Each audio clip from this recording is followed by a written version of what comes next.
संगीता जी, बाकी अध्यापिकाएं, मेरा सबसे परिचय निजी नहीं है, मैं नाम नहीं जानता हूँ सबका। और जो विद्यार्थी इस पूरे कार्यक्रम का संचालन कर रहे हैं, ये व्यवस्था बाहर देख के मुझे लगा कि आपको आईपीएस की ट्रेनिंग की ज़रूरत नहीं है। आप लोग तो पहले से वो सारी ट्रेनिंग अपने अंदर लेके बैठे हैं। इसे आईपीएस की भाषा बंदोबस्त कहते हैं।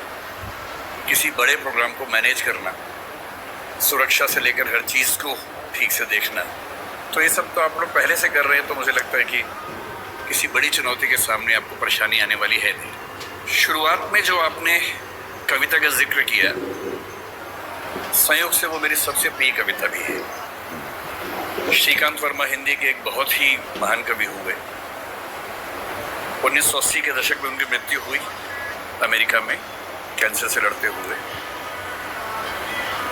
और जो सबसे अच्छी कविता वो लिख के गए, और मुझसे कोई पूछे कि मैं, क्योंकि साहित्य का व्यक्ति हूँ और सैकड़ों कविताएं तो मुझे कम से कम याद होंगी ही, क्योंकि मुझे बड़ा शौक है कविताएं सुनने का, पढ़ने का, याद करने का।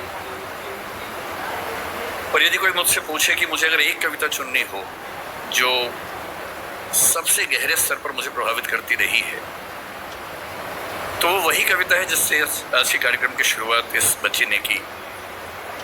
चाहता तो बच सकता था, मगर कैसे बच सकता था, जो बचेगा कैसे रचेगा। पहले मैं झुलसा चिटकने लगा, चाहता तो कराह सकता था, मगर कैसे कराह सकता था, जो कराहेगा कैसे निभाएगा। और ये कविता कई ऐसे संदर्भों को लेकर आगे बढ़ती है, और हर संदर्भ में जीवन का एक बड़ा महत्वपूर्ण पहलू हमारे सामने आता है।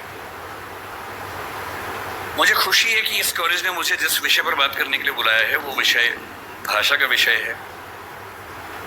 भाषा को लेकर मेरी राय का जिक्र परिचय में हुआ ही है। मैं मानता हूं कि हर भाषा आत्मा की भाषा नहीं होती है। भाषाओं के बहुत सारे काम होते हैं। अंग्रेजी भी मेरे लिए बड़ी प्रिय भाषा है, हिंदी प्रिय भाषा है, सारी भाषाएं प्रिय हैं। मैं उन लोगों में नहीं हूं जो किसी एक से प्रेम करने के लिए बाकी से नफरत करना पसंद करता हूं। मैं सबसे प्रेम करना पसंद करता हूं, और उसमें हिंदी मेरी मातृभाषा है। तो जो प्यार माँ से होता है वो हिंदी से है। ये कहने में मुझे दुनिया के किसी भी मंच पर न संकोच है, न झिझक है, न कोई भय है। तो हिंदी मेरी माँ है, और माँ के मामले में न समझौते होते हैं, न चयन की सुविधाएं होती हैं, न चयन की जरूरत होती है। पर हिंदी मेरी माँ है का मतलब ये नहीं है कि तेलुगु मेरे दुश्मन है, या कि उर्दू मेरे दुश्मन है, या अंग्रेजी मेरे दुश्मन है।